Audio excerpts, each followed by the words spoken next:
안녕하십니까. 출발 성공 투자 박민영입니다. 네, 안녕하세요. 김영롱입니다. 박 앵커, 네. 우리가 이제 개편한 지 2주하고 반 정도 됐잖아요. 앞으로도 좀 남은 시간들이 많으니까 네. 이 프로그램 좀 어떻게 끌고 가고 싶다라는 이제 생각이 자리 잡았을 거 아니에요? 저는 약간 호텔 뷔페처럼 네. 고급진 재료로 네. 다양한 음식이 준비되어 있고 네. 그중에 이렇게 뷔페를 걷다가 특정한 분야에 내가 좋아하는 음식이 딱 차려져 있으면 발길을 멈춰서 심도 깊게 먹는 거죠. 네. 뭔가 호텔 뷔페식. 되게 꿈보다 해몽인 것 같긴 한데 저도 동의하는 바는 있습니다. 메인 디시는 메인 디시대로 잘 차려져 있고 또 사이드 디시나 디저트도 역시 기대에 떨어지지 않는 품질로 저희들도 역시 여러 가지 투자 전략과 종목들 가득 준비했으니까요. 여러분들 취향에 맞게 선택 취합하시면 될 것 같습니다. 네. 먼저 투자 뉴스 7부터 함께 확인해 보도록 하죠. 미국 증시가 이번 주 예정된 주요 기술 기업들의 실적 발표를 앞두고 혼조세로 마감했습니다. 원자재 가격 상승에 따른 비용 부담으로 소비 관련주는 조정을 받았지만 기술주를 중심으로 한 나스닥은 사상 최고치를 경신했습니다. 미국이 아스트라제네카의 코로나19 백신을 전 세계와 공유하겠다고 밝혔습니다. 월스트리트 저널과 CNBC 등에 따르면 미 정부는 아스트라제네카의 코로나19 백신 최대 6천만 도스 분량을 안전성 검토가 끝나는 대로 전 세계 다른 나라들과 공유하겠다고 말했습니다. 범정부 백신 도입 TF팀이 러시아 백신 도입을 고려하고 있지 않다고 밝히면서 스푸트니크 V 관련주가 어제 급락했습니다. 권덕철 보건복지부 장관도 현재 선구매한 백신 외에 다른 백신 도입은 계획이 없다고 밝혔습니다. 삼성일가가 삼성생명에 대한 대주주 변경 승인 신청서를 금융당국에 어제 제출했습니다. 일가 4명이 지분을 공유한다는 내용으로 분할 협의가 마무리되지 않아서 공유주주로서 대주주 승인 신청을 낸 것으로 알려졌습니다. 삼성 일가의 상속세와 관련된 이슈들은 계속 나올 것 같고요. 이외에도 뉴욕 증시에서 들려오고 있는 또 혼조세, 과연 이것들을 우리 증시가 또 어떻게 소화해낼지도 오늘 좀 관건이 되지 않을까 싶습니다. 네, 매일같이 백신 관련한 소식도 전달이 되고 그게 주식시장에 민감하게 반응을 보이다 보니까 여러분 뉴스 좀 잘 체크하시는 거 필요할 것 같습니다. 자, 이어지는 투자 뉴스도 확인해 보시죠. LG전자가 독일 자동차 제조사 다임러그룹에 약 6,700억 원 규모 전기차용 모터를 공급합니다. 오는 7월 출범하는 LG 마그나 이 파워트레인의 쾌거로 평가되며 추가 수주 기대감도 나오고 있습니다. 카카오페이가 어제 거래소 유가증권시장 본부에 상장 예비심사 신청서를 제출했습니다. 시장에서 기업 가치가 최대 18조 원까지 평가되고 있는 만큼 하반기 IPO 시장의 기대도 커지고 있습니다. 중국과 미국을 중심으로 각종 인프라 투자가 이어지면서 한국 건설기계 업체들이 호황을 맞고 있습니다. 다만 부품 부족 우려가 커지면서 이에 대비하기 위한 움직임도 분주해지고 있습니다. 이렇게 투자 뉴스 7 살펴봤고요. 주요 이슈들도 조금 더 깊이 들여다보도록 하겠습니다. 첫 번째는 저희가 사실 어제도 한번 정리를 해드렸던 삼성 일가와 관련된 얘기 해볼까 합니다. 업데이트된 소식이 있어서 한 가지 더 전해드리도록 할 텐데요.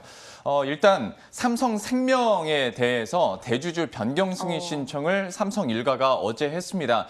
이재용 부회장과 홍라희 여사, 이부진 사장, 이서연 이사장이 함께 공유하는 방식으로 대주주 승인 변경을 신청한 건데요. 일단 보험회사의 대주주가 되려면 금융당국에 승인 신청을 하고 검사를 받아야 됩니다. 그런데 그 신청 기한이 어제까지였기 때문에 이렇게 일단은 공유 주주로 결정을 해서 승인 신청을 낸 거고 전반적인 이제 교통 정리는 30일 안에 확정을 해서 발표할 것으로 예상이 되고 있는데 저희가 어제 한번 전해드렸던 것처럼 삼성전자와 삼성생명의 고 이건희 회장의 지분을 이재용 부회장에게 몰아줄 것인가. 그런데 이렇게 된다면 상속세 부담이 너무 커지거든요. 그렇죠. 때문에 좀 다른 안들 또 얘기 나오는 게 그러면 삼성생명 지분 한 절반 정도를 매각할 수도 있다라는 얘기도 나오고 저희가 어저께 김진만 팀장과 얘기한 것은 삼성물산 쪽으로 오히려 지분을 더 실어줘서 이재용 부회장이 간접 지배력이 높아질 수 있게 할 수도 있다라는 갖가지 시나리오가 나오는데요. 여기에 대해서는 뭐 결정이 나봐야 공식적인 발표가 나봐야 알 것 같고 주가 부분에서 본다면 어제 보시는 것처럼 지금 파란 선이 삼성전자고 노란 선이 삼성생명 그리고 하늘색이 삼성물산인데 확실히 삼성전자는 좀 무겁기도 하고 그래서 좀 덜 움직였다 쳐도 어제 삼성생명과 삼성물산 모두 2% 중후반대 흐름을 기록했습니다. 아마 발표가 나기 전까지도 이런 변동성이 좀 커질 수도 있고 오히려 기대감으로 상승세가 더 이어질 수도 있을 것 같은데요. 한번 앞으로의 흐름들 지켜보셔야 될 것 같습니다. 네, 삼성그룹주 앞으로의 시나리오가 어떻게 나오는지 시장의 이 관건인 것 같아요. 지켜보시길 바라고요. 다음 이슈 가겠습니다. 요즘 건설 기계 쪽 분위기가 너무나 좋잖아요. 맞아요. 굴삭기 종목들이 봄바람을 탔다라는 표현들도 많이 나오고 있습니다. 일단 3월 한국의 굴삭기 수출액만 놓고 봤을 때는 약 3년여 만에 최고치를 기록했고요. 들려오는 뉴스들 보시면 두산인프라코어 중국 진출 1994년도에 했는데 그 이후 최대 월간 판매를 3월에 기록했다라는 소식도 있었고요. 현대건설기계 중국 판매 2배 껑충 뛰었다라는 소식도 들리고 있습니다. 왜 이렇게 굴삭기 판매가 좋은 걸까? 인프라 이야기겠죠, 결국. 중국 경기가 회복되면서 그동안 멈춰 있었던 대형 프로젝트가 가동돼서 건설 장비에 대한 수요가 올라간다. 그리고 미국의 인프라 투자가 늘어나면서 공장 건설 증가하고 있다. 뭐 여러 가지 포인트가 되겠죠. 또 원자재 슈퍼사이클 얘기 많이들 나왔잖아요. 원자재 가격이 상승하면서 결국 이 광산에 가서 캐야 되니까 이 채굴 장비에 대한 수요가 증가해서 결국 건설기계 섹터에 봄바람이 불었다라는 겁니다. 올해 들어서 건설기계 섹터 내 종목들의 상승률을 들여다봤더니요. 상당히 좋습니다. 두산인프라코어가 가장 좀 저조한 편이었는데 35%, 현대건설기계가 70%, 그리고 DY파워 66%, 두산바켓도 58% 상승률 나타냈는데 저는 이 DY파워 종목을 굉장히 좋아하면서 보고 있거든요. 왜요? 이 안에 굴삭기 안에 들어가는 유압 실린더를 만드는 업체여서 저는 이렇게 안에 들어가는 핵심 부품을 되게 좋아해요. 그래서 좀 잘 가졌으면 좋겠다 싶은데 전략이 너무 궁금하더라고요. 저는 두산 밥캣 좋아합니다. 왜요? 저희 옆에서 대기 중이신 유창희 대표께서 지난 금요일에 소개를 해주셨는데 비슷한 맥락에서 포인트들을 짚어주셨고 실제로 소개한 날 그리고 어제까지도 아주 강한 상승 흐름을 기록했거든요. 그러면 두산 밥캣에 대해서는 현 시점에서 어떻게 해야 될지 그리고 다른 종목도 노려본다면 특히 DY파워에 대해서는 어떻게 생각하시는지 좀 여쭤봐 주세요. 한번 물어보도록 하겠습니다. 두 번째 이슈 건설기계 이렇게 살펴봤고 세 번째로 넘어가 보도록 하죠.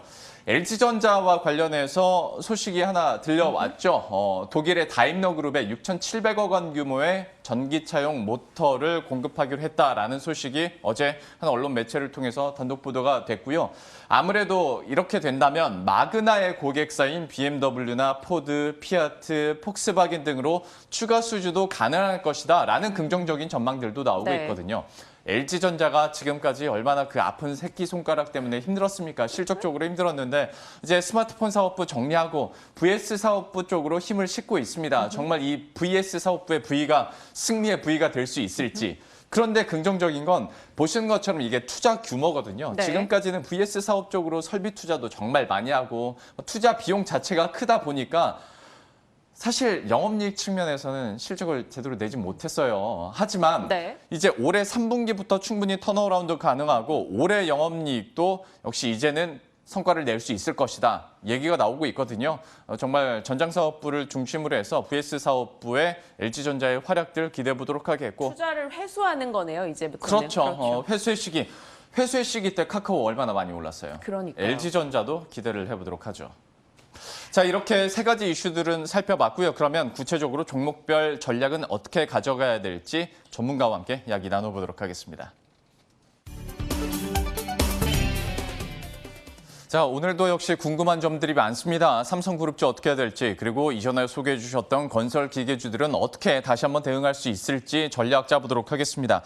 유스탁의 유창희 대표와 함께합니다. 어서 오십시오. 안녕하십니까? 네, 안녕하세요. 삼성그룹주에 대해서 얘기해 보도록 하겠습니다. 어제 지배구조 관련해서 얘기는 전반적으로 다 하기도 했고 실제로 뭐 삼성생명이나 삼성물산은 당연히 직접적으로 관심이 가는 종목들이잖아요. 그래서 얘기해 보도록 할 텐데 삼성그룹주 앞날이 어떻게 될 것인가 좀 힘들긴 한데 일단은 그 두 개 종목으로 초점을 네. 좀 포커싱을 해서 좀 어떤 움직임 예상하세요? 지금 어제 오전까지는 이제 삼성물산 쪽에 주식을 좀 이제 그러니까 주식을 좀 부여해서 좀 세금을 조금 덜 내는 맞아요. 쪽으로 갈 것 같은 분위기였습니다. 근데 이게 법인의 주식을 상속을 좀 하려면은 뭐 유언장이라든지 이런 부분들이 필요한데 그때 당시 그게 준비가 안 됐을 가능성이 높다라는 것이죠. 그래서 이게 뭐 특례로 적용될지 안 될지 약간 의구심이 좀 있었고 그러면서 약간 이제 저녁으로 좀 가면서 바뀌는 뉘앙스는 그냥 이제 괜히 어설픈 또 특혜 뭐 이런 얘기 또 세금 뭐 절세 뭐 이런 부분들이 또 이슈가 되는 게 부담스러운 것인지 약간 이제 세금을 내는 쪽으로 약간 대신에 이제 한 번에 내기 힘드니까 이게 한 최대 6년까지 그러니까 첫 해 포함해서 한 6년까지 분할 납부가 가능하다 하니까 그러한 방식으로 원래 처음부터 얘기가 나왔던 방식으로 가는 듯한 느낌입니다. 뭐 아직 결정된 게 아니기 때문에 이재용 부회장이 지금 구속 상태라는 것도 어느 정도 영향을 좀 미치지 않을까? 그런 부분들도 있고 그러다 보니까 이제 아까 말씀드린 것처럼 삼성물산 쪽으로 상속하는 게 좀 부담스러울 수도 있다 생각 좀 하고 있고요. 그래서 뭐 지금 뭐 대출이라든지 뭐 이런 것을 좀 알아보겠다는 소식이 나오고 있고 그러면서 이제 삼성생명 주식을 이제 어쨌든 공동 소유하기로 한 거 아니겠습니까? 이런 것 자체로 본다라면 결국엔 세금 납부 쪽으로 가는 것 같은 분위기가 가고 있지 않나 생각을 좀 하고 있습니다. 그래서 저는 뭐 빠르면 내일, 뭐 늦어도 모레 정도면은 결론이 나올 수밖에 없다 생각을 좀 하고 있고 중요한 건 어떤 식의 결론이 나오더라도 뭐 우리가 삼성가가 세금을 얼마 내는지가 중요한 건 아니지 않습니까? 그렇죠. 네, 그건 관심이 없죠. 어떤 종목이 그룹주 내에서 어떤 기업이 이번 이슈로 인해서 그 이후에 조금 이제 삼성그룹을 좀 주도해 나갈 수 있느냐가 포커스이기 때문에 그러면 가장 탑픽은 삼성물산이라는 생각을 좀 하고 있어요. 그렇겠죠. 네. 예를 들어서 이건희 회장님의 그 주식을 삼성물산으로 상속을 한다고 해도 결국엔 그 지분 가치가 제대로 다시 반영될 것이고 지배력은 더 공고해질 그렇죠. 것이고 지배력은 더 공고해질 것이고 그게 아니라 세금을 낸다고 하더라도 그 주식 자체가 다른 뭐 이상한 뭐 투자 펀드 쪽으로 가는 게 아니라 삼성 일가 쪽으로 공고하게 가는 측면 아니겠습니까? 물론 이제 재원 마련은 필요하겠지만 그렇다고 해서 삼성물산의 주식을 팔진 않을 것이니까 그런 측면에서 본다고 하더라도 결국엔 삼성물산이 최대 수혜가 입을 수 있다 생각하고 있습니다. 삼성물산은 지금도 지분 가치 대비해서 상당히 저평가되어 있는 인식이 있죠. 삼성바이오로직스라든지 뭐 이런 기업의 지분 가치만 따져도 삼성물산의 지분의 그 현재 시가총액을 훨씬 뛰어넘을 수밖에 없는 것이기 때문에 그래서 그러한 측면에서 본다라면 전 삼성물산 어저께 한 14만 원 돌파는 못했습니다. 상승하다가 좀 머뭇거리는 부분들이 좀 있었습니다만은 어쨌든 지금 인프라 투자라든지 이런 삼성전자의 투자 이런 부분들이 또 삼성물산이 상당 부분 받아갈 수 있는 부분들이 좀 있기 때문에 저는 충분히 한 18만 원대까지 목표가는 충분히 열려 있다 생각을 좀 하고 있고요. 그리고 뭐 삼성생명 역시 마찬가지로 뭐 이번 주 이슈가 돼서 좀 올라오는 부분들이 있기 때문에 좀 고점 돌파에 대한 어떤 기대감들 그리고 뭐 금리 인상 시기 이런 것을 본다라면 좀 추가적인 상승이 가능하지 않을까 생각하고 있습니다. 삼성물산에 대해서 중점적으로 얘기를 해줬어요. 삼성물산은 참 특이하게 본연의 어떤 사업 가치보다는 항상 지배 구조와 관련해서 얘기를 많이 했었는데 안타까울 때도 있었지만 지금은 그것 때문에 또 관심을 받고 있는 거니까요. 목표 주가 18만 원 한번 바라보면서 앞으로의 흐름들 관심 있게 지켜보도록 하겠습니다. 삼성그룹주는 이 정도로 좀 마무리 짓도록 하겠고요. 더 본격적으로 건설기계와 관련된 얘기를 해보도록 하겠습니다. 지난주 금요일에 창의스픽으로 건설기계 얘기를 해주셨고 그때 당시에 두산 밥캣을 얘기해 주셨는데 특히 어제 5% 이상 급등을 했단 말이죠. 일단은 좀 포인트도 짚어주시고 두산 밥캣에 대해서 현 시점에서 좀 AS도 해봐야 될 것 같습니다. 뭐 그때 시각이나 지금 시각 변하는 건 없습니다. 그렇죠, 결국에는 그 이후에 올라온 것이 이제 글로벌 증시가 상승을 하는 것인데 이것이 이제 경기 회복에 대한 어떤 기대감들, 뭐 인프라 투자에 대한 기대감들이 같이 맞물리면서 상승한 부분들이 좀 있다는 것이죠. 그리고 원자재 가격도 뭐 구리등 이런 것들이 신고가를 좀 그렸던 부분들이 맞물렸기 때문에 올라왔다 생각을 좀 하고 있고 저는 그때도 말씀드렸던 것처럼 국내 굴삭기 업체들 실적 나쁘지 않다. 계속해서 좀 대형 수주가 나오고 있고 이것이 꼭 중국 그전에 중국 향이었더라면 지금은 신흥국 시장 쪽에서의 어떤 판매가 계속 늘어나고 있는 부분들이 좀 있기 때문에 그런 것을 본다라면 저는 뭐 충분히 이제 고점 돌파 시도를 다시 하고 있는 것이라 생각을 좀 하고 있고요.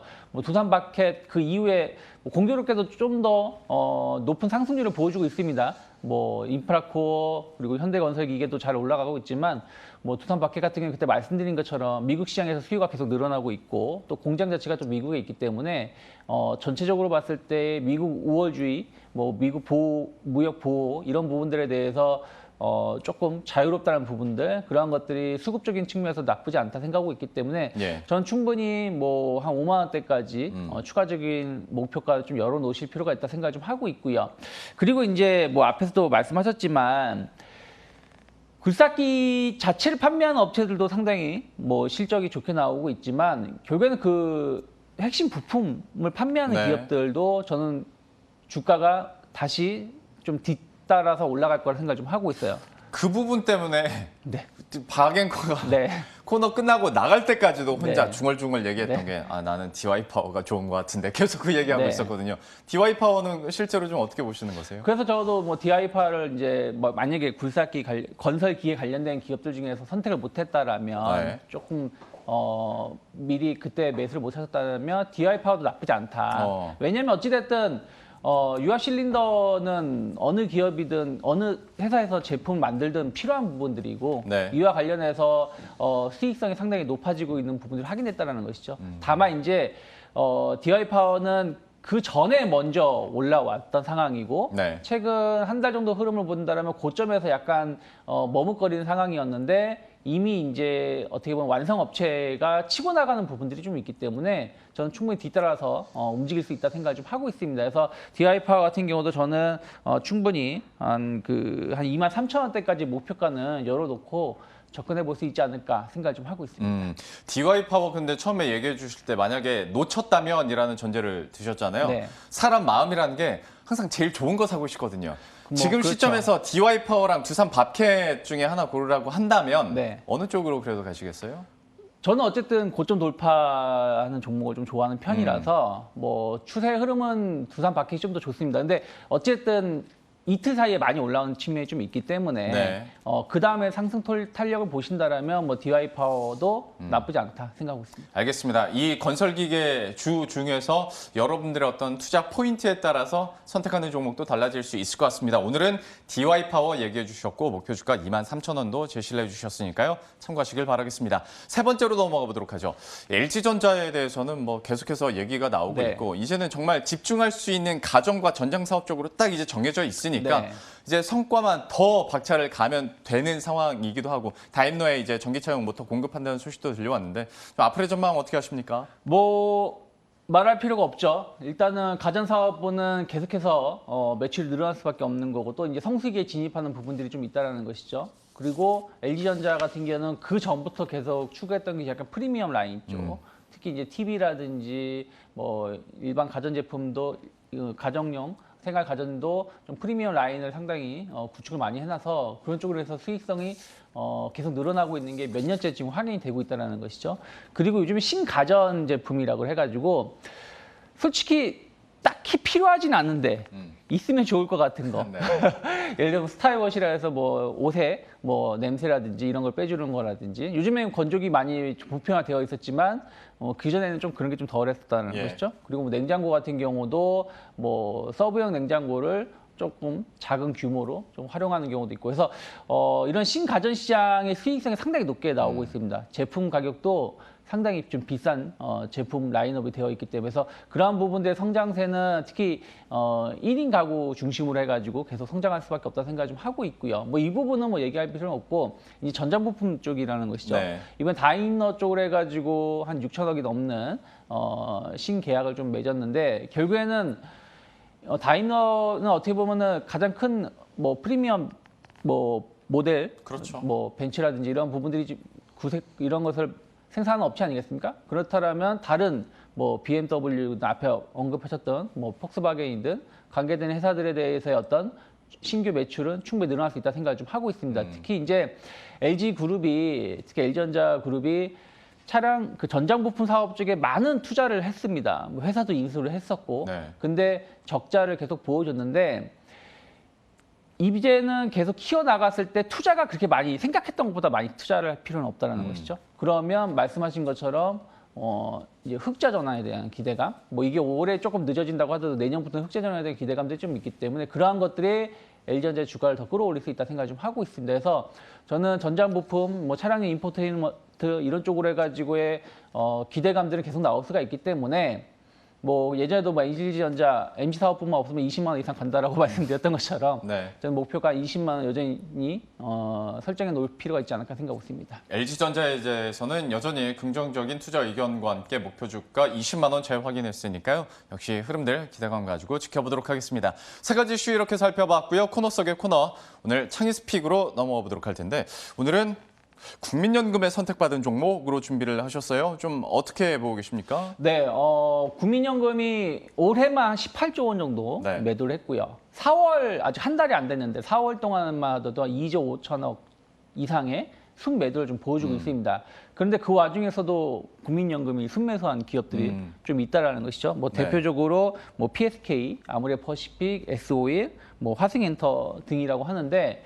뭐 PSK 같은 경우는 뭐 반도체 관련해 가지고 투자가 계속 늘어나고 있다 보니까 네. 그와 관련해 가지고 반사이익을 누릴 수 있는 부분들이 좀 있어서 주가가 좀 많이 올라왔었고요. 지분 증가율도 제일 높네요. 네, 지분 증가율도 제일 높습니다. 그리고 뭐 화성 엔터프라이즈 같은 경우는 주가는 좀 하락했는데 이 이슈가 뭐냐면 이 회사가 이제 아디다스 같은 예. 거를 이제 ODM으로 생산을 하는데 중국에서 약간 아디다스의 불매운동 이런 이슈가 좀 있어서 좀 하락을 한 것이지 기업에 어떤 문제가 있어서 하락한 건 아니다 생각 좀 하고 있습니다.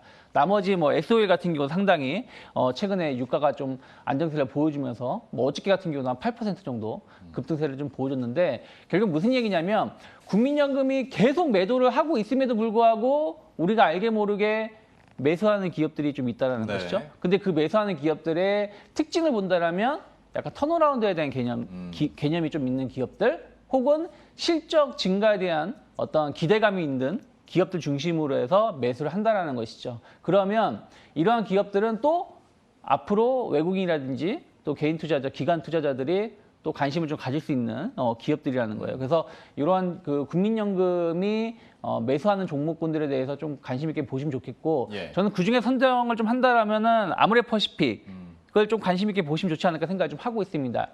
어쨌든 이제 뭐 아모레퍼시픽 같은 게 예전에는 어떻게 대면 영업이라든지 혹은 뭐 오프라인 매장에서의 판매가 많이 늘어났더라면 지금은 이제 그런 쪽보다는 약간 온라인 네. 판매 쪽으로 전환시킨 지가 꽤 됐고 이런 쪽으로 해서 수익성이 상당히 높게 나오고 있고요. 특히 중국 같은 경우는 약간 보복 소비라고 해가지고 화장품 수요가 계속 늘어나고 있습니다. 이런 부분들에 대해서도 안정적인 매출이 올해 달성될 수 있다 생각을 좀 하고 있고 예. 그리고 구조조정이라든지 이런 것들이 잘 마무리된 측면이 좀 있기 때문에 엄밀히 따지면 뭐 화장품주들은 뭐 그 LG생활건강이 탑픽 종목으로 계속 구사가 됐었습니다만은 주가 흐름을 본다면 올해 아모레퍼시픽이 조금 더 좋은 흐름을 좀 보여주고 있는 측면이 좀 있어요. 그래서 예. 저는 뭐 여전히 아모레퍼시픽 같은 경우는 한 30만 원대까지 목표가 열어놓으실 필요가 있지 않을까 생각 좀 하고 있습니다. 예, 이틀 연속 두 사람의 입에서 똑같은 종목이 나왔습니다. 어제 염승원 부장에 이어서 유창희 대표께서도 아모레퍼시픽을 픽했거든요.